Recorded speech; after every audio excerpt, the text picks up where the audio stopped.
Mitford হত্যাকাণ্ডকে কেন্দ্র করে উত্তপ্ত রাজনৈতিক অঙ্গন। আবারও যেন রাজনীতিতে ফিরে এসেছে পুরনো সংস্কৃতি, চলছে অভিযোগ পাল্টা অভিযোগের পাল্টাপাল্টি রাজনীতি। বর্তমান বাস্তবতায় সার্বিক ঘটনায় বিএনপিকে দায়ী করা হলেও বিএনপি মহাসচিব মির্জা ফখরুল ইসলাম আলমগীর প্রশ্ন তুলেছেন, মিটফোর্ড হত্যাকাণ্ড রাজনৈতিক দুরভিসন্ধিমূলক কিনা, পরিকল্পিত কিনা, নির্বাচন বিলম্বিত করার কোনো অপচেষ্টা কিনা। অন্যদিকে সরকারের ভূমিকা এবং রাজনৈতিক দৃষ্টিভঙ্গি নিয়েও নানামুখী আলোচনা চলছে। আইনশৃঙ্খলা পরিস্থিতির অবনতির দায় আসলে কার? এ বিষয়টি আজকের আলোচনায় আনবো। দর্শক, আমি ফারনাজ জুই, সবাইকে আমন্ত্রণ জানিয়ে শুরু করছি দেশ টেলিভিশনের নিয়মিত আয়োজন দেশ সাম্প্রতিক। নিবেদন করছে Arail angle channel and square বার। আজকের আলোচনায় এগিয়ে নিতে স্টুডিওতে আছেন দুজন সম্মানিত অতিথি। চলুন একে একে পরিচিত হই। আছেন কৃষিবিদ শামীমুর রহমান শামীম, গবেষণা বিষয়ক সম্পাদক বিএনপি। সেই সঙ্গে আরও আছেন আবু আলম শহীদ খান, সাবেক সচিব ও রাজনীতি বিশ্লেষক। দুজনকে আমন্ত্রণ জানাচ্ছি আজকের আলোচনায়। আবু আলম শহীদ খান, আপনাকে দিয়ে আলোচনাটা শুরু করি। আমরা যেমনটি দেখলাম, মিটফোর্ড হত্যাকাণ্ডকে ঘিরে কিন্তু উত্তপ্ত রাজনৈতিক অঙ্গন এবং বহুদিন পরে আমরা আবার অভিযোগ পাল্টা অভিযোগের রাজনীতি দেখছি। আমরা রাজনীতিতে কুরুচিপূর্ণ মন্তব্য থেকে শুরু করে অশ্লীল ভাষার প্রয়োগও দেখছি। পুরো বিষয়টিকে আপনার দৃষ্টিকোণ থেকে কিভাবে বিবেচনায় নেবেন? প্রথমত এটা খুব নিন্দনীয়, কারণ আপনি রাজনীতিতে কুরুচিপূর্ণ কথাবার্তা বলা, অশ্লীল স্লোগান দেওয়া এবং অকারণে কারো উপর দোষ চাপিয়ে দেওয়ার চেষ্টা করা, এই যে নোংরা রাজনীতির যে খেলা, তো সেই খেলার মধ্যে আমরা কেন 5ই আগস্টের পরে থাকবো, এটা আমার প্রশ্ন করার ইচ্ছা করে যারা এগুলো করছেন। কারণ আমি তো সরাসরি জড়িত না রাজনীতির সাথে, কিন্তু যেসব রাজনৈতিক দল এটাতে ক্রিয়াশীল আছেন তাদের কাছে এই প্রশ্নটা অবশ্যই করতে হবে যে তারা এটা কেন করছেন। এবং হ্যাঁ, মিটফোর্ডে একটা হত্যাকাণ্ড হয়েছে, অবশ্যই খুবই নৃশংস হত্যাকাণ্ড, এবং যে ভিডিও ফুটেজ আমরা দেখেছি সেটা দেখার মতো না, খুবই অমানবিক, খুবই নৃশংস। এবং গ্রেপ্তার হয়েছে, এবং যে দলকে বলা হচ্ছে যে তাদের কর্মীরা বা তাদের নেতারা এটার সাথে যুক্ত, সেই দল থেকে কাউকে কাউকে বহিষ্কার করা হয়েছে, কাউকে কাউকে অ্যারেস্ট করা হয়েছে, পুলিশ অ্যারেস্ট করেছে। এবং এটা নিয়ে তো আপনার পুলিশ ইনভেস্টিগেশন হবে, দল তো নিজেই তারা একটা ইনভেস্টিগেশন করছেন, একটা বড় ধরনের কমিটি করেছেন। তো এইসবের মধ্য দিয়ে জিনিসটা এগিয়ে যাবে, এবং খুন যারা করেছেন, যিনি খুনি হয়েছেন, তার প্রতি আমাদের সমস্ত সমবেদনা, তার পরিবারের প্রতি, এবং যারা খুন করেছেন তাদের অবশ্যই একটা বিচার হতে হবে। এখানেই বিষয়টা থেকে যাবে, থাকা উচিত। কারণ এইটাকে নিয়ে যদি আমরা রাজনীতি করতে চাই তাহলে তো আরও ওই সপ্তাহে অনেক হত্যাকাণ্ড হয়েছে। আমরা তো এখনও ওই সব দল যাদের কথা বললেন, যারা এটা নিয়ে রাজনীতি করছে বা অশ্লীল স্লোগান দিচ্ছে বা কাউকে দোষারোপ করছে, তারা কিন্তু খুলনায় যুবদল নেতা, তাকে যে হত্যা করা হলো গুলি করে এবং তার যে রক কাটা হলো, সেটা নিয়ে তারা কথা বলেন না। তারা যে একটা মসজিদের ইমামকে আঘাত করা হলো, চাপাতি দিয়ে হত্যা করা হলো, সেটা নিয়ে কথা বলেন না। মানে এরকম অনেকগুলো ঘটনা আছে, তো সবগুলো নিয়ে কথা না বলে একটা বিশেষ ঘটনা নিয়ে কথা বলা এবং সেটার সাথে একটা রাজনৈতিক দলকে জড়িয়ে ফেলা, এটা নিশ্চয়ই রাজনীতির যে খেলা, ভালো খেলা। আপনি মনে করছেন বিএনপিকে ইচ্ছাকৃতভাবে, উদ্দেশ্য প্রণোদিতভাবে এই ঘটনায় কাঠগড়ায় দাঁড় করানো হচ্ছে? না, বিএনপিকে তো কাঠগড়ায় আসতে হবে, বিকজ বিএনপির লোকেরা এটার সাথে যুক্ত আছে। বিএনপিকে কাঠগড়ায় ইচ্ছাকৃত না, তারা তো নিজের থেকেই তার জবাবটা তারা দিবেন। তাদের লোকজন সারা বাংলাদেশে বা এখানে বা কোথাও কোথাও চাঁদাবাজি, দখল, হত্যা বা অন্য কোনো কারণে নিজেদের মধ্যে অন্তর্কলহের কারণে নিহত হওয়া, এসব যে একটা বিশৃঙ্খলা আছে, এটা তো বিএনপি জানেই। এবং বিএনপির যে টপ নেতা আছেন, যিনি এখন বিএনপি পরিচালনা করছেন লন্ডন থেকে, তারেক রহমান কিন্তু অনেকের সাসপেনশনের জন্য, অনেককে বহিষ্কার করার জন্য নির্দেশ দিয়েছেন। এবং নাম্বারটা আমি ঠিক জানি না, এক সময় শুনি এটা 4,500, আবার গতকাল শুনলাম যে এটা 9,000-এর কাছাকাছি। তো তাদেরকে বহিষ্কার করা হচ্ছে।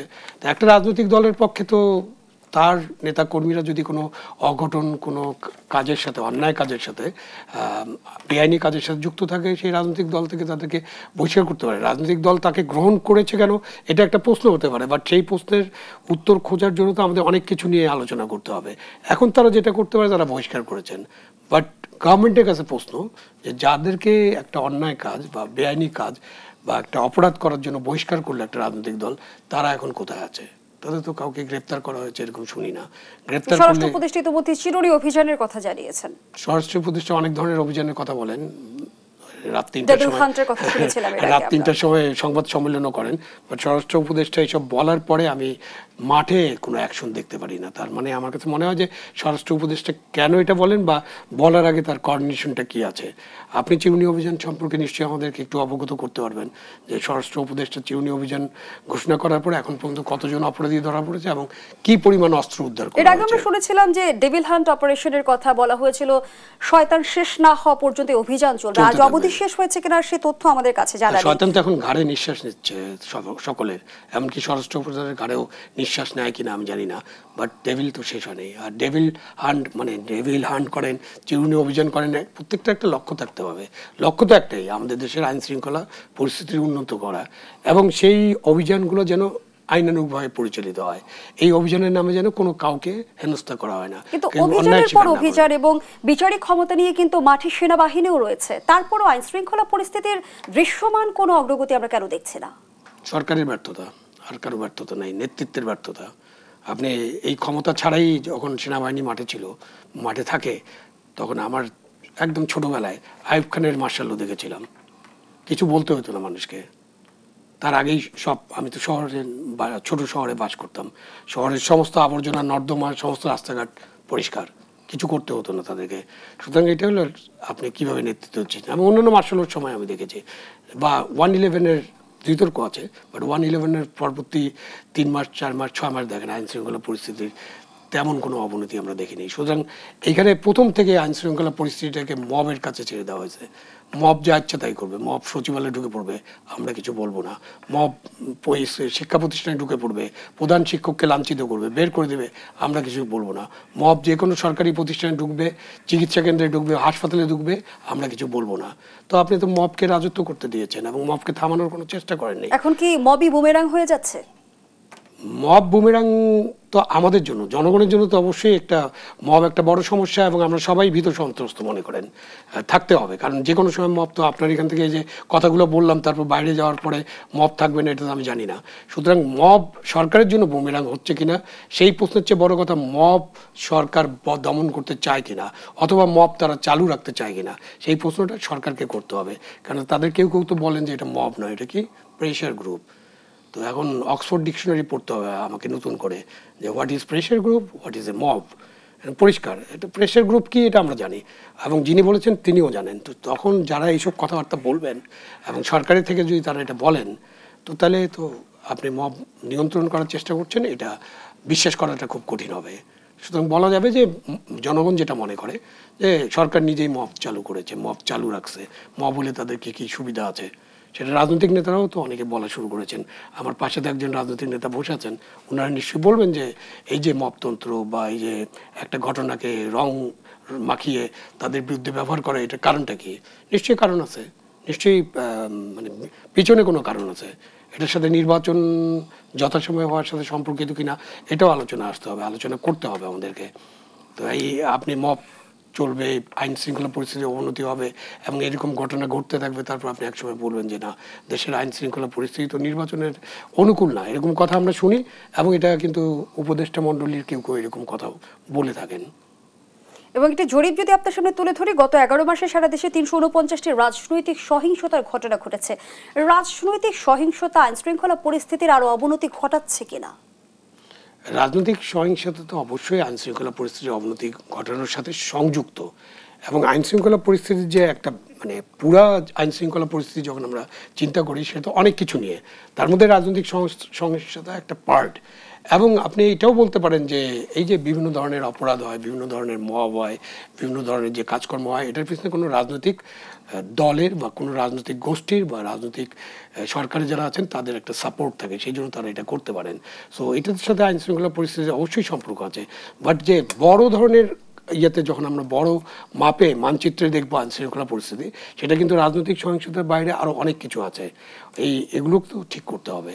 এগুলো ঠিক করতে না পারলে তো আপনি বলতে পারবেন যে আমার আইন শৃঙ্খলা পরিস্থিতি কতটা আমি কন্ট্রোল করতে পেরেছি। আমাদের দেশের দলগুলো কি নিজেদের নেতাকর্মীদের নিয়ন্ত্রণ করতে পারছে? আমরা বিএনপির উদাহরণই যদি বলি, আমরা দেখেছি শীর্ষ নেতার তরফ থেকে বারবার সতর্কতামূলক বার্তা দেওয়া হয়েছে, সেটি আসলে তৃণমূলে কতটা পৌঁছাচ্ছে? দেখেন, গভর্নমেন্টে থাকার সময় আগের গভর্নমেন্ট যাকে ফ্যাসিস্ট গভর্নমেন্ট যদি বলেন, তাদের সময় তারা তাদের তৃণমূল নেতাকর্মীকে নিয়ন্ত্রণ করতে পারতো না। তাদের কাছে শুধু তাদের দল ছাড়াও তাদের কাছে কিন্তু সরকার ছিল, তারা সরকারি বাহিনী ছিল, তারপরে তারা করতে পারেনি। সেটা তাদের সদিচ্ছার অভাব অথবা নানান কারণে হতে পারে। সুতরাং একটা রাজনৈতিক দলকে যখন আপনি বলবেন যে আপনার তৃণমূল নেতাকর্মীরা আপনি নিয়ন্ত্রণ করতে পারছেন কিনা, সেটা একটা বড় প্রশ্ন এবং তাদেরকে এটা করতে হবে। সেই জন্যই তো রাজনৈতিক দল, তাদেরকে এটা করতে হবে। বাট আপনি পুরোপুরি দোষটা তাদেরকে দিতে পারবেন না, কারণ তারা সরকারি নেই। এখন ধরেন যে যাকে বহিষ্কার করলেন, মানে বহিষ্কার যারা হচ্ছেন বা যারা এইসব কাজে যুক্ত আছেন, এই সরকার, ওই দলটি যদি সরকারে থাকে এবং তাদের যদি সদিচ্ছা থাকে, যদি ভোল পাল্টানোর ব্যাপারটা না থাকে বা কোনো কিছু পাল্টিয়ে ফেলার বিষয়টা তারা যদি বিবেচনা না করেন, তখন কিন্তু তারা পুলিশ, ম্যাজিস্ট্রেসি, অন্যান্য বাহিনীকে ব্যবহার করে তাদেরকে কিন্তু কারাগারে আনতে পারেন, তাদেরকে আইনের আওতায় আনতে পারেন, যেটা তারা এখন করতে পারছেন না। সো এইখানে তাদের একটা সীমাবদ্ধতা আছে, এটা আমাদেরকে বোঝার চেষ্টা করতে হবে। এখন এই দলটা যখন ক্ষমতায় যাবে বা ক্ষমতায় যখন যায় একটা রাজনৈতিক দল, তখন তারা যদি ওই কাজটা না করে, তখন কিন্তু তাদেরকে দোষারোপ করার বা তাদেরকে ক্রিটিসাইজ করার অনেক বড় সুযোগ থাকে।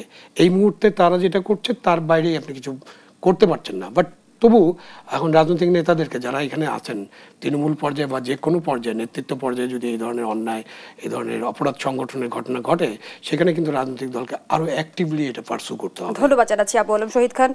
শামীমুর রহমান শামীম, কেন আসলে বিএনপির কর্মীরা হঠাৎ এতটা বেপরোয়া হয়ে উঠল? আমি যদি বিগত সময়ের পরিসংখ্যান আপনার কাছে তুলে ধরি, শৃঙ্খলা ভঙ্গের নোটিশ দেওয়া হয়েছে ৯,০০০-এর কাছাকাছি নেতাকর্মীকে, সাংগঠনিক ব্যবস্থা নেওয়া হয়েছে ৩,২০০-র অধিক, রয়েছে দলীয় অন্তর্কোন্দল এবং নিহতের সংখ্যাও অর্ধশতাধিক। তাহলে আসলে নেতাকর্মীদের নিয়ন্ত্রণ কার হাতে? ধন্যবাদ আপনাকে। বর্তমান চলমান প্রেক্ষাপটে দেশের গুরুত্বপূর্ণ প্রশ্নের অবতারণা করেছেন। আমার সাথে সহ আলোচক সাবেক সচিব আবু আলম শহীদ খান সাহেব উপস্থিত রয়েছেন।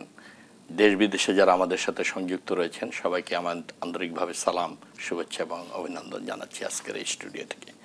অত্যন্ত গুরুত্বপূর্ণ প্রশ্ন আপনি করেছেন। সাম্প্রতিক সময়ে আপনারা খেয়াল করবেন, শুধু যে কোনো হত্যাকাণ্ডেরই আমরা সবসময় বিরোধিতা করি। বিএনপি কখনো হত্যা রাজনীতিতে বিশ্বাস করে না। চাঁদাবাজ, সন্ত্রাস, নৈরাজ্য জনজীবনে বিশৃঙ্খলা, অরাজকতা সৃষ্টি করে, মানুষের জীবন কেড়ে নেয়, জীবন নিরাপত্তা বিঘ্নিত করায়, সেই রাজনীতিতে বিএনপি কখনো বিশ্বাস করে না।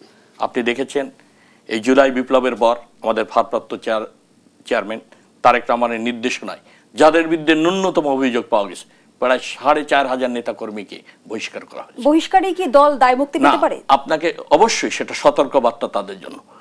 যাদের বিরুদ্ধে ন্যূনতম অভিযোগ পাওয়া গেছে তাদেরকে বহিষ্কার করা হয়েছে, অনেক পদ স্থগিত করা হয়েছে, অপসারণ করা হয়েছে, শোকজ করা হয়েছে, সতর্ক বার্তা দেওয়া হয়েছে। কেন দেওয়া হয়েছে? বিএনপি একটি বড় রাজনৈতিক দল, এখানে অনুপ্রবেশকারী কিছু লোক থাকবে, ঢুকবে, সবাইকে নিয়ন্ত্রণ করা অনেক কঠিন ব্যাপার। তারপরেও আমাদের ভারপ্রাপ্ত চেয়ারম্যান সাহেব তিনি প্রাণপণ চেষ্টা করছেন, প্রতিনিয়ত তদারকি করছেন। আজকের জুলাই বিপ্লবের পর, আজকে 1 বছর হতে চলেছে এই জুলাই বিপ্লবের পর যে পরিস্থিতি দেশের মানুষ চিন্তা করেছিল রাজনৈতিক দলের ইয়েরা, এই বিপ্লবের পর শেখ হাসিনা পালিয়ে গেছে, যে অনাচার, অবিচার, দুর্নীতি, লুটপাট, জুলুম, অবিচারের সংস্কৃতি বিগত সরকার 17 বছর করেছিল, মানুষ আশা করেছিল এই সরকারের পতন হলে হাজার হাজার লাখ লাখ লোক মানুষ মারা যাবে। কিন্তু একটু দেখেন আপনি, আমাদের ভারপ্রাপ্ত চেয়ারম্যান তারেক রহমান সাহেবের বিচক্ষণতা, দূরদর্শিতা এবং তৎপর অনভাব দৃষ্টিভঙ্গি এবং সঠিক সিদ্ধান্ত নেওয়ার কারণে, নেতাকর্মীদের প্রতি কঠোর বার্তা দেওয়ার কারণে সেই ধরনের প্রাণহানি ঘটনা ঘটে না। এটা দেখেন আপনি, সবাই উপলব্ধি করতে সক্ষম হয়েছে। আমাদের নেতাকর্মীরা হিন্দুদের গির্জা, মন্দির পাহারা, পুলিশের স্টেশন পাহারা দিয়েছে। সারা বাংলাদেশে প্রত্যেকটি থানা লুট হয়ে গেছে, পুলিশ পালিয়ে চলে গেছে। সেই পরিস্থিতিতে আমাদের নেতাকর্মীরা পাহারা দিয়েছে, মানুষের জানমাল নিরাপত্তা নিশ্চিত করেছে রাত জেগে। এটা কি আমাদের দলের একটা সফলতা না? এটা ভারপ্রাপ্ত চেয়ারম্যানের নির্দেশের কারণে এটা হয়েছে।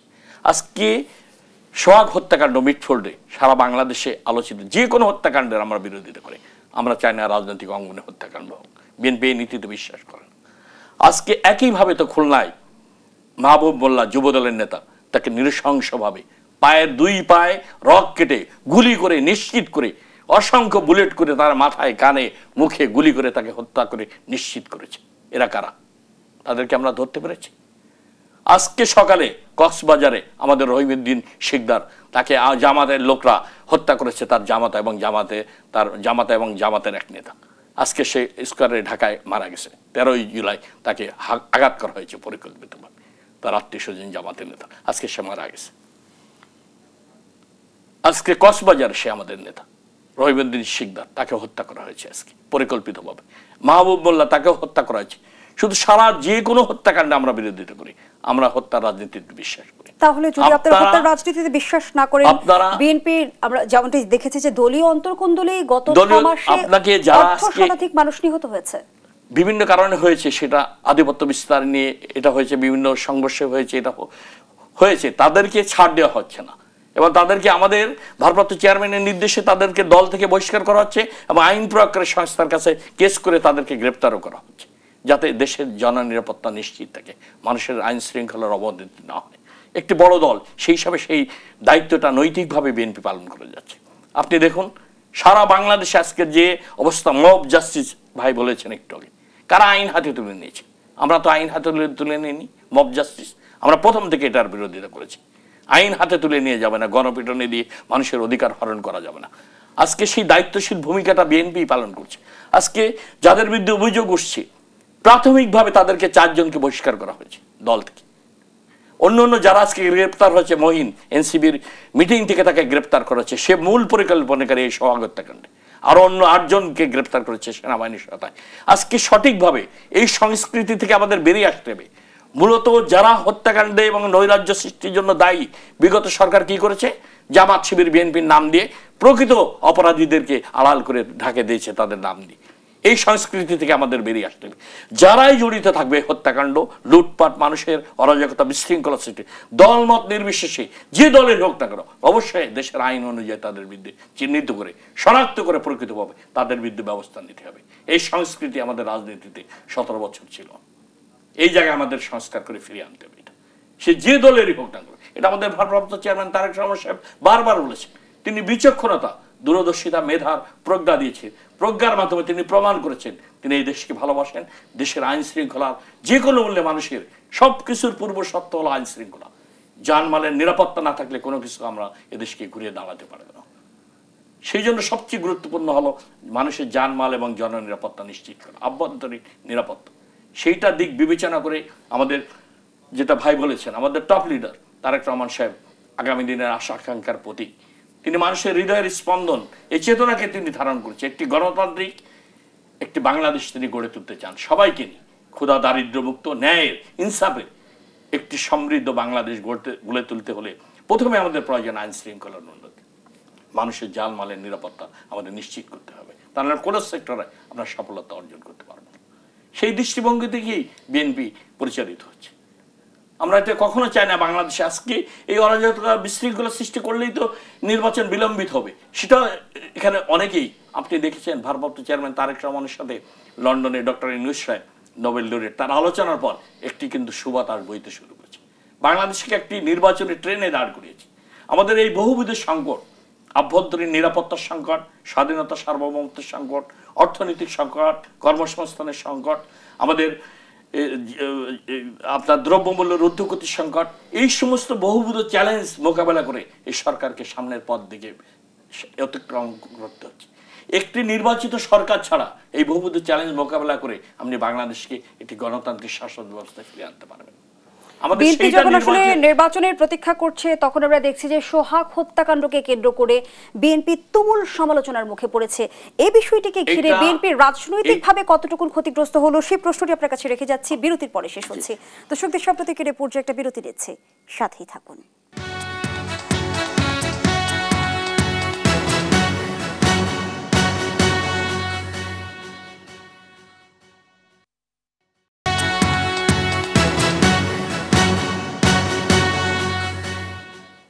ফিরে এলাম। আপনারা দেখছেন দেশ টেলিভিশনের নিয়মিত আয়োজন দেশ সাম্প্রতিক, নিবেদন করছে Arail angle channel and square বার। আমরা আবারও ফিরছি আলোচনায়।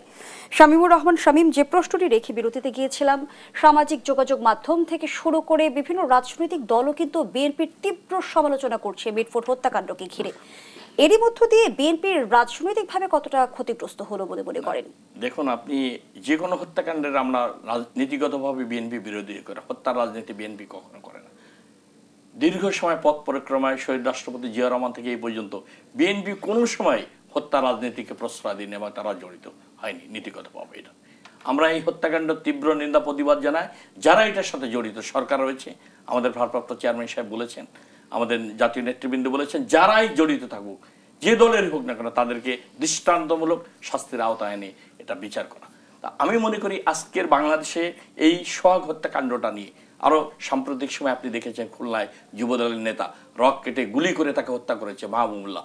আজকে কক্সবাজারে আমাদের যুবদলের নেতা রহিমউদ্দিন শেখদারকে হত্যা করা হয়েছে পরিকল্পিতভাবে, জামাতের লোকরাই হত্যা করেছে, জামাতের বিএনপির লোকরা এবং তার জামাতা মিলে তাকে হত্যা করেছে, আজকে সে মারা গেছে। এইভাবে সারা দেশে আইন শৃঙ্খলার পরিস্থিতি অবনতি ঘটিয়ে নির্বাচনকে বিলম্বিত করার একটি পরিকল্পনা ষড়যন্ত্র চলছে, আপনি জানেন দেশে বিদেশে। আমাদের ভারপ্রাপ্ত চেয়ারম্যান তারেক রহমান সাহেব কি হত্যা রাজনীতিকে কখনো প্রশ্রয় দিয়েছেন? তিনি এই দেশের মানুষকে ভালোবাসেন, এই কারণে শহীদ রাষ্ট্রপতি জিয়া রহমান, দেশনেত্রী বেগম খালেদা জিয়া দুজনই রাষ্ট্রনায়ক, তাদের রক্তের উত্তরাধিকার। বিলম্বিত করতে চাইছে, কেন বিলম্বিত করতে চাচ্ছে? দেশের আইন শৃঙ্খলা পরিস্থিতি অবনতি ঘটিয়ে বলবে যে দেশের আইন শৃঙ্খলা পরিস্থিতি উন্নতি নেই, নির্বাচনের পরিবেশ নেই। আমরা তো চাই এই সরকার, ডক্টর ইউনূস সাহেব যথাযথই উপলব্ধি করেছেন রিয়ালিটি, বাস্তবতা। এই সরকার, অন্তর্বর্তীকালীন সরকারের সামনে সবচেয়ে বড় চ্যালেঞ্জ হলো সুষ্ঠু অবাধ একটি নির্বাচন জাতিকে উপহার দিয়ে। তা নাহলে এই সংকট মোকাবেলা এই সরকারকে বহুবিধ চ্যালেঞ্জ, সংকটে এই অন্তর্বর্তীকালীন সরকার দাঁড়িয়ে আছে। একটি বিধ্বস্ত অর্থনীতির উপর পতিত স্বৈরাচার যেভাবে সমস্ত প্রতিষ্ঠানকে ধ্বংস করে, সাংবিধানিক জাতীয় প্রতিষ্ঠান এবং অর্থনীতিকে ধ্বংস করে সব সেক্টরকে ধ্বংসস্তূপের উপর রেখে গেছে, এই বাংলাদেশকে বিনির্মাণের জন্য গণতান্ত্রিকভাবে নির্বাচিত জনগণের প্রতিনিধি ছাড়া আপনি কোনো অবস্থাতেই এই সরকারকে আপনি গণতান্ত্রিক শাসন ব্যবস্থায় ফিরে আসা ছাড়া, নির্বাচিত সরকার ছাড়া এগুলো ট্যাকেল করতে পারবেন না। এইটা উপলব্ধি করার থেকেই তিনি টাকা দিয়ে দিয়েছেন নির্বাচন সংশ্লিষ্ট সমস্ত প্রতিষ্ঠানকে থেকে নির্দেশনা দিয়েছেন নির্বাচন করার জন্য, প্রস্তুতি নেওয়ার জন্য, যে ডিসেম্বরের মধ্যে প্রস্তুতি সম্পন্ন করা। তিনি উপলব্ধি করতে সক্ষম হয়েছেন একটি নির্বাচিত সরকার ছাড়া এই পরিস্থিতি আপনি নিয়ন্ত্রণ করতে পারবেন না। বাংলাদেশে আজকে যে অবস্থায় বাংলাদেশ দাঁড়িয়ে, নির্বাচিত সরকার এলে আইন শৃঙ্খলা পরিস্থিতি আশানুরূপ উন্নতি হবে কি জনাব শামীমুর রহমান শামীম? অবশ্যই। নাকি নেতাকর্মীরা আরো বেপরোয়া? কখনো বেপরোয়া হবে না। আপনাকে জনগণের কাছে তো আমাদের ভারপ্রাপ্ত চেয়ারম্যান জনাব তারেক রহমান সাহেব প্রতিশ্রুতি দিয়েছেন, অঙ্গীকার দিয়েছেন, জনগণকে তিনি অঙ্গীকার করেছেন, প্রতিশ্রুতি দিয়েছেন 31 দফার ভিত্তিতে তিনি রাষ্ট্র সংস্কার এবং জবাবদিহিমূলক একটি কল্যাণমূলক গণতান্ত্রিক রাষ্ট্র ব্যবস্থা তিনি জাতিকে উপহার দিলেন। সেখানে প্রথমেই থাকবে সমস্ত মানুষের জানমালের এবং নিরাপত্তা, সবাইকে নিয়ে জাতীয় সরকার গঠন করার তার একটি প্রস্তাবনা রয়েছে। এই উপলব্ধিটা তিনি বড় দল হিসেবে তিনি নিয়েছেন, সবাইকে নিয়ে কেন তিনি বলেছেন একটি রাষ্ট্রকে বিনির্মাণের জন্য এই ধ্বংসস্তূপ থেকে বাংলাদেশ বিএনপির একার পক্ষে এটা সম্ভব, দলমত নির্বিশেষে সেই উপলব্ধি থেকে তিনি বলেছেন আমরা জাতীয় সরকারের মাধ্যমে বাংলাদেশকে এগিয়ে নিয়ে যাব। এর মূল চরিত্র থাকবে ক্ষুধা দারিদ্র মুক্ত সমাজের সর্বস্তরে ন্যায় বিচার প্রতিষ্ঠা করে একটি গণতান্ত্রিক শাসন ব্যবস্থায় ফিরে আসে মানুষের অধিকার প্রতিষ্ঠা করা। এটি হলো আমাদের 31 দফার ভিত্তিতে জনকল্যাণমূলক একটি রাষ্ট্র ব্যবস্থা আমরা গড়ে তুলি। বিএনপি সবসময় সংকটে, আপনি সংগ্রামে, বিপদ আপদে প্রতিটা সময় বিএনপি 71 সাল থেকে এই পর্যন্ত দেখুন আপনি শহীদ রাষ্ট্রপতি জিয়া রহমান, স্বাধীনতার যুদ্ধ থেকে শুরু করে স্বাধীনতার ঘোষণা, 7ই নভেম্বরের সিপাহী জনতার বিপ্লব, শহীদ রাষ্ট্রপতি জিয়া রহমানের যোগ্য উত্তরাধিকার খালেদা জিয়া দীর্ঘ 9 বছর স্বৈরাচারের বিরুদ্ধে লড়াই সংগ্রাম করে দেশে গণতন্ত্র পুনঃপ্রতিষ্ঠা করেছে। মঈন ফখরুদ্দিনের 2 বছর আন্দোলন সংগ্রাম করে জনগণের শক্তিতে বলি নয়, তিনি স্বৈর শাসনকে পরাজিত করে গণতন্ত্রকে প্রতিষ্ঠা। ধন্যবাদ জানাচ্ছি শামীমুর রহমান শামীম। এটা ইতিহাস বিএনপিরই রয়েছে। বলুন শহীদ খান, আমরা যেমনটি দেখতে পাচ্ছি যে রাজনৈতিক দলগুলো এখন মুখোমুখি অবস্থানে এবং বিরোধিতা প্রকাশ্যে আসছে প্রতিনিয়ত, নির্বাচনের সমীকরণটা ক্রমে জটিল হয়ে উঠছে কিনা? রাজনৈতিক দলগুলো তো মুখোমুখি থাকারই কথা, এটা তো গণতন্ত্র। তো গণতন্ত্রে তো আপনার মত পথ বা আপনার যে আদর্শ, সেই আদর্শ মত পথ আরেকটি রাজনৈতিক দল গ্রহণ করবে, এটা ভাবার কোনো কারণ নেই। সুতরাং রাজনৈতিক দলগুলো তাদের আদর্শ নিয়ে কাজ করবে বা তাদের লক্ষ্য নিয়ে কাজ করবে। মাঝে মাঝে এটা বলতে পারেন যে তারা স্বপ্নের সওদাগর, স্বপ্ন বিক্রি করে জনগণের কাছে, এটা করবো। যিনি শামীম সাহেব এখনই বললেন না যে তার নেতা তারেক রহমান সাহেব কি বলেছেন, 31 দফা, জাতীয় সরকার, এই ক্ষুধা দারিদ্র মুক্ত বাংলাদেশ, এই স্বপ্নগুলো রাজনৈতিক দলেরা আমাদের কাছে বিক্রি করে জনগণের কাছে, এবং আমরা তাদের স্বপ্নে আকৃষ্ট হয়ে ভোট দিই। কিন্তু এই স্বপ্নের সওদাগররা ক্ষমতায় যাওয়ার পরে কিছু কিছু জিনিস ভুলে যায়, যেটা ভবিষ্যতে হবে না এরকমটা হয়তো আমরা মনে করি। এখন ধরেন বিএনপি একটা বড় দল, এ ব্যাপারে তো কোনো সন্দেহ নেই, এবং শামীম সাহেবরা নিশ্চয়ই জানেন তাদের দলের কি ভিত্তি এবং শক্তি আছে।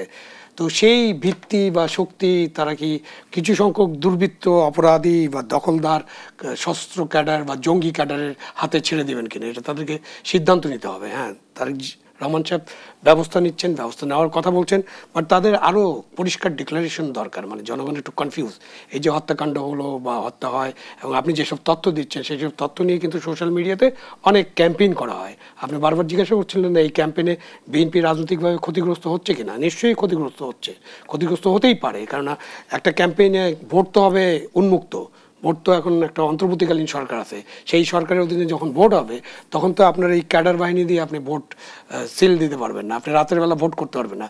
যেগুলো অতীতে হয়েছে সেগুলোর কোনোটাই আর হবে না। সুতরাং এখানে বিএনপির একদম স্পষ্ট ঘটনা আসা উচিত, ঘোষণা একদম তারেক রহমানের কাছ থেকে এবং তাদের সব লেভেলে, যে তারা কোনো চাঁদাবাজ, দাঙ্গাবাজ, দখলবাজ এই লোকগুলোকে তারা তাদের দায়িত্বে নাই, তারা বিএনপির নাই, বিএনপি থেকে তারা একদম বহিষ্কার হয়ে যাবেন। এবং এই লোকগুলোকে গ্রেপ্তার করতে হবে, সোজাসুজি গ্রেপ্তার করতে হবে। কারণ বিএনপি এত ছোট সংগঠন নয় যে আগামী নির্বাচনে তাদের এই ধরেন, যদি তাদের তো অনেক কোটি কোটি সমর্থক, তার মধ্যে যদি 10,000, 20,000, 50,000ও যদি এরকম দুষ্টমির মধ্যে থাকে তাদেরকে বাইর করতে হবে। নিজের দলের ভেতরে থাকা দুর্বৃত্তদের চিহ্নিত করতে পারছে না? অফকোর্স পারবে, পারবে না কেন, পারতে হবে তাদেরকে। এই না পারাটাই কিন্তু বাংলাদেশের রাজনৈতিক দলের সবচেয়ে বড় ব্যর্থতা এবং বড় গণসংগঠনের ব্যর্থতা। কারণ বিএনপি তো জামাতের মতো দল না, জামাত একেবারে বেছে বেছে বেছে বেছে করে। হ্যাঁ, তারা রক কাটে, যেটা শামীম সাহেব বললেন, হ্যাঁ তাদের বিরুদ্ধে অভিযোগ আছে, তারাও হত্যা করে, রক কাটে, এরকম অভিযোগ আছে। তাদের 71-এর যে রোল সেই ব্যাপারে অনেক অভিযোগ আছে না। বর্তমান বাস্তবতায় বহিরাগত কিংবা অনুপ্রবেশকারী বলে বিএনপির আসলে দায় এড়িয়ে যাওয়ার কোনো সুযোগ আছে কিনা? না, সেই জন্যই আমি ওই কথাটা বললাম, যেহেতু শামীম সাহেব বলছেন যে অনুপ্রবেশকারী থাকতে পারে। কারণ এই কথাগুলো তো আমরা আগে শুনতাম, আমরা শুনিনি। আগের একজন সাধারণ সম্পাদক ছিলেন, তার মুখে শুনতাম না কাউয়া, হাইব্রিড, এসব শুনতাম না। অনুপ্রবেশকারী উনি বলেছেন। এখন আপনি যদি অপরাধী, যারা দুর্বৃত্ত, যারা রাজনীতিটাকে নষ্ট করছে, যারা বিএনপিকে ধ্বংস করার চেষ্টা করছে, বা যাদেরকে ঢুকানো হয়েছে, ঠিক আছে, যারা যদি ঢুকেও থাকে তাদেরকে চিহ্নিত করা এবং তাদেরকে ইমিডিয়েটলি বের করে দেওয়া, নির্বাচনের আগে বের করে দেওয়া তাদের অন্যতম প্রধান কাজ হবে। এবং নির্বাচনের পরে তারা যদি সদিচ্ছা থাকে, তারা যদি সরকার গঠন করতে পারেন, তাহলে তাদের কাছে সরকারের সমস্ত শক্তি থাকবে। সরকারের শক্তি তো আলাদা, ওনারা তো আর বিচার করতে পারবেন না। আপনি কাউকে বের করলেন, কেউ হত্যা করলো, তার তো ফাঁসি হতে হবে অথবা তার যাবজ্জীবন কারাদণ্ড হবে। এটা তো একটা জুডিশিয়াল প্রসেস। জুডিশিয়াল প্রসেস বা পুলিশ তদন্ত প্রসেসে তো কোনো রাজনৈতিক দল অংশগ্রহণ করতে পারে না। সেই কারণে তারা যখন সরকার ফর্ম করবেন তখন নিশ্চয়ই তারা সেটা করবেন যাতে উল্টাপাল্টা কোনো কিছু না ঘটে। কিন্তু এই মুহূর্তে বিএনপির কিন্তু খুবই সজাগভাবে, খুবই সক্রিয়ভাবে তাদের সব জায়গায় করা উচিত। এবং ওনারা জানেন যে তাদের লোকেরা বললে যদি উনি রাগ করেন, ঠিক আছে, আমরা লোকেরা বললাম না, তাদের নামে কি করা হচ্ছে আপনি খবর নিলে দেখবেন। যদিও বিএনপির তরফ থেকে অভিযোগ করা হচ্ছে যে সবকিছু আসলে ষড়যন্ত্র এবং পরিকল্পিতভাবে ঘটানো হচ্ছে। কিন্তু আমি যদি একটু প্রশ্ন রেখে বিরতিতে যাই, জনাব আবু আলম শহীদ খান, বর্তমানে বিএনপির জন্য কোনটি বেশি চ্যালেঞ্জিং, বাইরের ষড়যন্ত্র মোকাবেলা করা নাকি নিজের ঘর সামাল দেয়া? আমি প্রশ্নের উত্তরটি নিব বিরতির পর। দর্শকদের সম্প্রতিকের এই পর্যায়ে আবারও বিরতিতে যাচ্ছি, সাথেই থাকুন।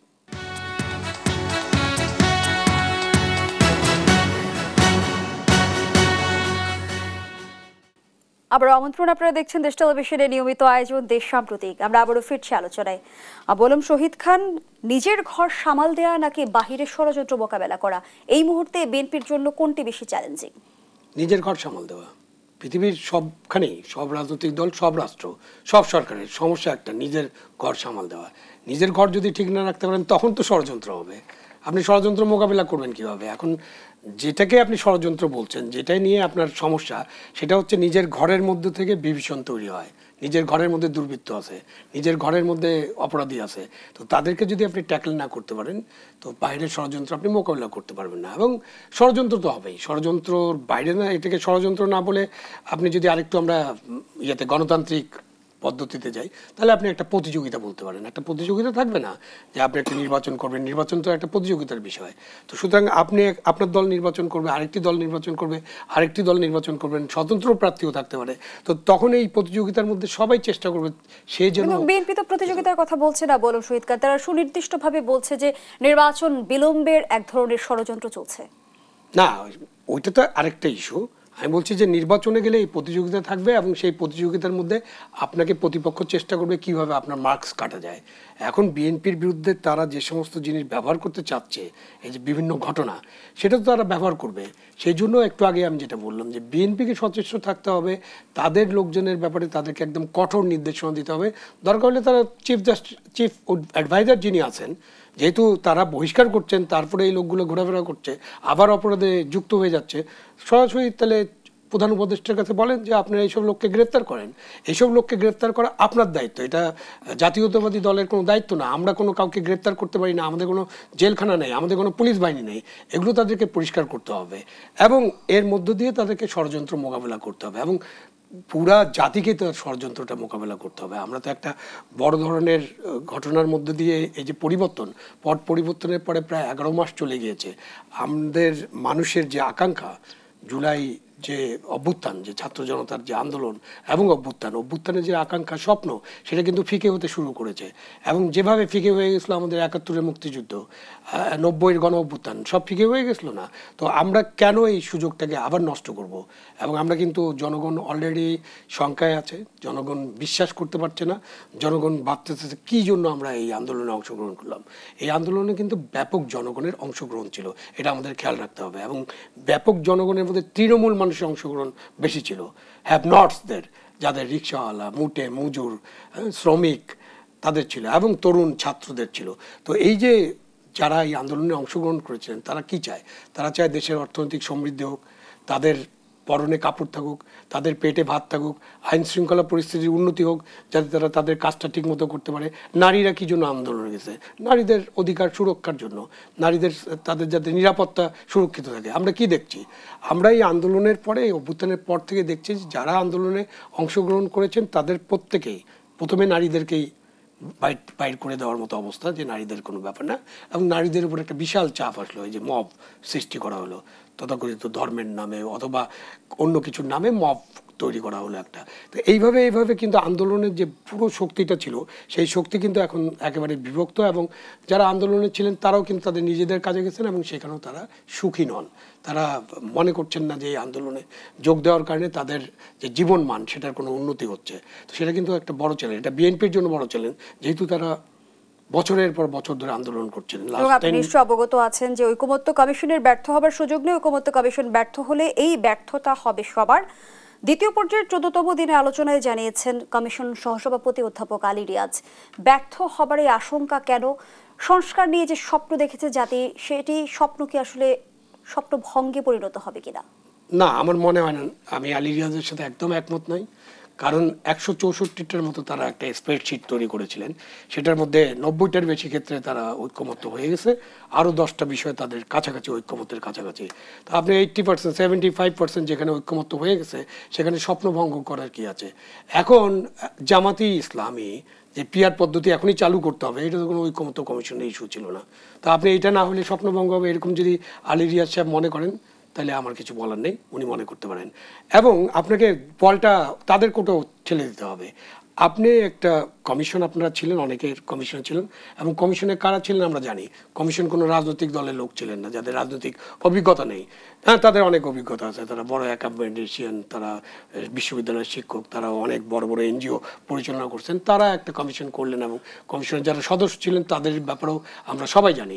তো তারা একটা কনসালটেন্টের মতো, একটা উপদেষ্টার মতো একটা কিছু দিয়েছেন। সেখান থেকে রাজনৈতিক দলগুলো তো নিশ্চয়ই স্বাধীনতা থাকবে তারা কতটুকু এগ্রি করবেন এবং কতটুকু আবার পরে করবেন। এটা তো এই জুলাই মাসের মধ্যে সবকিছুতে এগ্রি করতে হবে এরকম বাধ্যবাধকতা নেই। সুতরাং তার উচ্চপক্ষ গঠন নিয়েও আজকে আমরা দেখেছি নানামুখী আলোচনা হয়েছে এবং জাতীয় ঐক্যমত্য কমিশন 64 জেলা এবং 12টি সিটি কর্পোরেশন থেকে একজন করে নির্বাচিত সদস্য নিয়ে উচ্চকক্ষ গঠনের প্রস্তাব দিয়েছে, যেটিকে বিএনপির তরফ থেকে অস্বাভাবিক বলে আখ্যা দেওয়া হয়েছে। এই প্রস্তাবকে আপনি কিভাবে দেখছেন? এই দেওয়াটি তো অমূলক, কেন তারা দিবেন?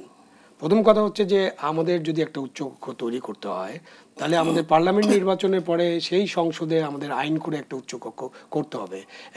সেই সংসদে আপনি মাসের পর মাস বা দিনের পর দিন, সপ্তাহের পর সপ্তাহ থ্রেড বেয়ার ডিসকাশন করতে পারেন যে কীভাবে এখানে প্রতিনিধিত্ব আসবে। যেরকম ধরেন যে পার্লামেন্টের উচ্চকক্ষে যদি আমরা 100 প্রতিনিধি রাখি, আমরা তো পিআরটা সেখানেও চালু করতে পারি প্র্যাকটিস করার জন্য। 30% অব দি সদস্য, মানে 130 জন পিআর পদ্ধতিতে আসবে ভোটের ভিত্তিতে, আর বাকিরা আসবে বিভিন্ন সেক্টর থেকে আমরা কিভাবে নিব। এটা তো ওই যে উপজেলা থেকে আনতে হবে, জেলা থেকে আনতে হবে, এরকম না তো। আমাদের উচ্চকক্ষটা কেন হয়? উচ্চকক্ষ হয় যে যারা রাজনীতিতে ইন্টারেস্টেড না, মানে রাজনীতিকে সক্রিয় না, রাজনীতিতে অবশ্যই ইন্টারেস্ট, এবং যারা মেধা আছে তাদের, ধরেন একজন আইনজীবী আসতে পারেন, একজন কৃষিবিদ আসতে পারেন, একজন সিভিল সার্ভেন্টকে আপনি আনতে পারেন, একজন চিকিৎসককে আনতে পারেন, বিশেষজ্ঞ আর কি, একজন সাংবাদিককে আনতে পারেন, একজন লয়ারকে আনতে পারেন। তো এইভাবে আপনি আনার জন্য কিভাবে আনবেন এটা আপনার ওই পার্লামেন্ট বসে ঠিক করবে।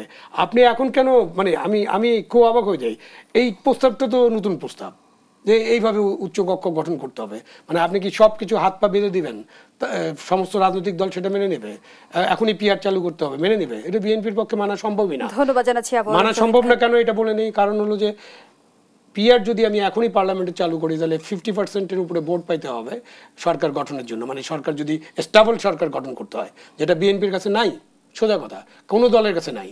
তাহলে কি বাংলাদেশে আমরা একটা কি হ্যাঙ্গিং পার্লামেন্ট, প্রত্যেক 2 মাস 3 মাস, ওই যে 1950s-এর মতো, নেপালের মতো আমরা প্রত্যেক 3 মাস 6 মাস পরে খালি সরকার পরিবর্তন দেখব? আমরা এখন স্থিতিশীলতা চাই, মানুষ স্থিতিশীলতা চায়, গণতন্ত্র চায়, এবং মানুষ কিন্তু অর্থনৈতিক উন্নতি চায়, এবং আমাদের বিদেশি বন্ধুরাও সেটা চায়, যাদের সাহায্য আমাদের দরকার। শামীমুর রহমান শামীম, বিএনপি কোনোভাবেই পিআর পদ্ধতি চায় না, বিএনপির তরফ থেকে বারবার বলা হয়েছে। অন্যদিকে জামায়াতের নায়েবে আমির মোহাম্মদ তাহির বলেছেন অধিকাংশ দল পিআর পদ্ধতিতে নির্বাচনের পক্ষে, একটি বা 3টি দলের না চাওয়াতে পিআর পদ্ধতি আটকে দেওয়াটা ইনজাস্টিস হবে। এটা কতগুলো বিষয় এখানে আসছেন। আপনি দেখেছেন আমাদের দলের স্ট্যান্ডিং কমিটির সদস্য সালাউদ্দিন সাহেব পরিষ্কারভাবে জাতির সামনে তুলে ধরেছেন। এটা হলো জুলাই গণঅভ্যুত্থানের তাদের যে মূল দাবিটা, সংবিধানে মূল প্রস্তাবনা আনার, সেটার ব্যাপারে তিনি দলীয় অবস্থান তুলে ধরেছেন, পিআরের বিষয় তুলে ধরেছেন। এগুলো সব কিছু হলো অহেতুক একটা বিতর্ক সৃষ্টি করে নির্বাচনকে বিলম্বিত করা। আজকে যেখানে জনগণ, নেপালের উদাহরণ দিয়েছেন ভাই, 8 বা 9 বার সরকার পরিবর্তন হয়েছে, এগুলোর সাথে তো জনগণ সম্পৃক্ত না, বোঝেও না এটা। পিআর পদ্ধতিতে আপনারা আসবেন, নতুন করে হুট করে একটু চাইলেই অন্যান্য রাজনৈতিক দল মেনে নেবে? জুলাই গণঅভ্যুত্থান আমাদের তো সংবিধানের 71-এর সংবিধানে, আমাদের 71 সালের 10ই এপ্রিল আমাদের যে ঘোষণাপত্র ছিল স্বাধীনতার, সেটা তো আমাদের সংবিধানে 72-এর মূল সংবিধানের অংশ ছিল না। সেটা হলো চতুর্থ সংবিধানের 4th তফসিলে অন্তর্ভুক্ত করার স্বীকৃতি দেওয়া হয়েছে এই ঘোষণাপত্রকে 10 এপ্রিল 71 সালে। তো সেটা কি সংবিধানের অংশ হয়ে থাকে নাই? নিশ্চয়ই সংবিধানের অংশ হয়ে রয়েছে। সেটা তো স্বীকৃতি দেওয়া হয়েছে তফসিলের 4th সংশোধনী নীতি। আপনাকে জুলাই গণঅভ্যুত্থানকে আপনাকে একেবারেই প্রস্তাবনায় ধরে রাখতে হবে, রিজিড থাকতে হবে, এটা তো কোনো মানে হয় না। এটা তো অবশ্যই একটা আমাদের 4th সংবিধানের 4th তফসিলে সংযুক্ত হতে পারে। এটা সালাউদ্দিন সাহেব পরিষ্কারভাবে তুলে ধরেছে। আপনি যদি জাতীয় সাংবিধানিক কাউন্সিল যেটা আপনি করতেছেন, সেটাও তো এখানে বিতর্ক আসছে। একটা আলোচনায় ঐক্যমত একটা জায়গায় তো আমাদের আসতে হবে, সবাইকে ছাড় দিই, তাহলে আপনার রিজেক্ট থাকলে এটা হবে না। আপনি যে যেমনটা আসলে বিএনপির বিষয়ে বলা হচ্ছে যে ছোটখাটো সংস্কার প্রস্তাব আপনারা মেনে নিলেও মৌলিক সংস্কারের বিষয়গুলো উত্থাপন হলেই বিএনপি ও গুটি কয়েক দল সেখানে বাধা সৃষ্টি করছে, এমন অভিযোগ করেছেন এনসিপির সদস্য সচিব আক্তার হোসেন। সেই অভিযোগটা তাদের অমূলক, কারণ আপনি যে আমরা কি প্রভিন্সিয়াল গভর্নমেন্টে যাচ্ছি? আমরা তো একক সরকার কাঠামোতে সংসদীয় গণতন্ত্র বিশ্বাসী। আপনি 64 জেলা থেকে 64 জন নির্বাচিত, 12টি সিটি কর্পোরেশন থেকে 12 জন নিচ্ছেন, আরেকজন করে প্রতিনিধি নিচ্ছেন 12 জন। আপনি এরা কারা? এদের কার্যক্ষমতা কি? এদের পরিধি কি? ক্ষমতা কি? সেটা কি নির্ধারণ করেছেন? না, এদের নিজস্ব কাজকর্ম তো আছে। নিজস্ব আপনাকে যেটা হলো উচ্চকক্ষ বিশিষ্ট পার্লামেন্ট 31 দফার মধ্যে তারেক রহমান সাহেব জাতির সামনে সব রাজনৈতিক দল মিলে এটা করেছে। যে কেন এটা আপনার করেছেন? দ্বিকক্ষ বিশিষ্ট পার্লামেন্ট, রাষ্ট্র পরিচালনায় নিম্নকক্ষ জনগণের ভোটে নির্বাচিত পার্লামেন্ট, এদেরকে রাষ্ট্র অধিকতর কল্যাণমুখী করার জন্য মেধা প্রজ্ঞা, যেটা উনি বলেছেন, একজন আইনজীবী হতে পারে, একজন বিজ্ঞ সাংবাদিক হতে পারে, একজন শিক্ষাবিদ হতে পারে, বিষয়ভিত্তিক বিশেষজ্ঞ ব্যক্তিরা এদেরকে অন্তর্ভুক্ত করে এই পার্লামেন্টকে, উচ্চকক্ষ বিশিষ্ট পার্লামেন্টকে সমৃদ্ধ করে দেশ জাতি গঠনে একটি গুরুত্বপূর্ণ ভূমিকা রাখতে পারে।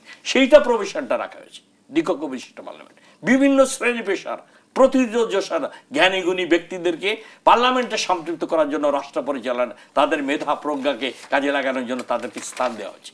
এটা হলো 31 দফায় রয়েছে সব রাজনৈতিক দলের। আপনি কেন সেইটার পরিবর্তে এটা কি প্রাদেশিক সরকার? তাদের ক্ষমতা কি? তাদের কার্যপরিধি কি? তাহলে তো এককেন্দ্রিক যে সরকার সংসদীয় গণতন্ত্র, সেটার সাথে সাংঘর্ষিক হয়ে যাচ্ছে। আর স্থানীয় সরকার আদলে আপনি প্রভিন্সিয়াল গভর্নমেন্ট দাঁড় করাচ্ছেন একক সরকার কাঠামোর পরিবর্তে। আপনি এটা একটা সাংঘর্ষিক, এটা তো হাস্যকর হয়ে যাচ্ছে। নির্বাচন কমিশনের ঐক্যমত যে কমিশন প্রস্তাব করেছে অমূলক এবং অগ্রহণযোগ্য জনগণের কাছে। আপনি এটা তো করতে পারবেন না। আপনি যে যেটা জাতীয় কাউন্সিল, সাংবিধানিক কাউন্সিল করছেন, এদের ক্ষমতা দিচ্ছেন, পরিধি দিচ্ছেন, কিন্তু এদের কোনো দায়বদ্ধতা নাই। এরা কাদের কাছে দায়বদ্ধ? এত উচ্চ ক্ষমতা সম্পন্ন সাংবিধানিক কাউন্সিল এদের কারো কাছে দায়বদ্ধতা নির্দিষ্ট করেননি। একটা সরকারের মধ্যে আরেকটি সরকার আপনি সৃষ্টি করবেন, কোনো সেই নির্বাচিত সরকার রাষ্ট্র পরিচালনা করতে পারবে না। আপনাদের থেকে পার্লামেন্ট নির্বাচনের জনগণের প্রতিনিধিরা, বিরোধী দল, সরকারি দল সবাই থাকবে, পার্লামেন্টে ডিবেট হবে, আলোচনা হবে, তারপর জাতির সাথে সেখানে সবাই ঐক্যমত পোষণ করে আপনি রাষ্ট্র পরিচালনা করবে গুরুত্বপূর্ণ ইস্যুতে। আপনি তো জনগণের মতামত ছাড়া, পার্লামেন্টের অনুমোদন ছাড়া আপনি কোনো কিছুতে এগুলো নিয়ন্ত্রণ করতে পারবেন না, আইনে পরিণত করতে পারবেন না। আপনি তো দিন শেষে জনগণের ভোটে নির্বাচিত প্রতিনিধিদের হাতে ক্ষমতা স্থান করে পার্লামেন্টকেই সবকিছু আলোচনার কেন্দ্রবিন্দুতে পরিণত করতে পারে। This is the beauty of democracy, of পার্লামেন্টের ফর্ম অফ গভর্নমেন্ট। এই সুফলটা তো আমরা পাইনি।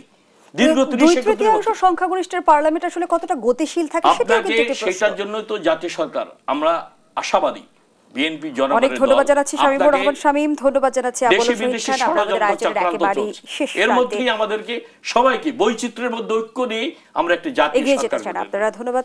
তো শেষ করছি আজকের আয়োজন। ধন্যবাদ এতক্ষণ আমাদের সাথে থাকার জন্য।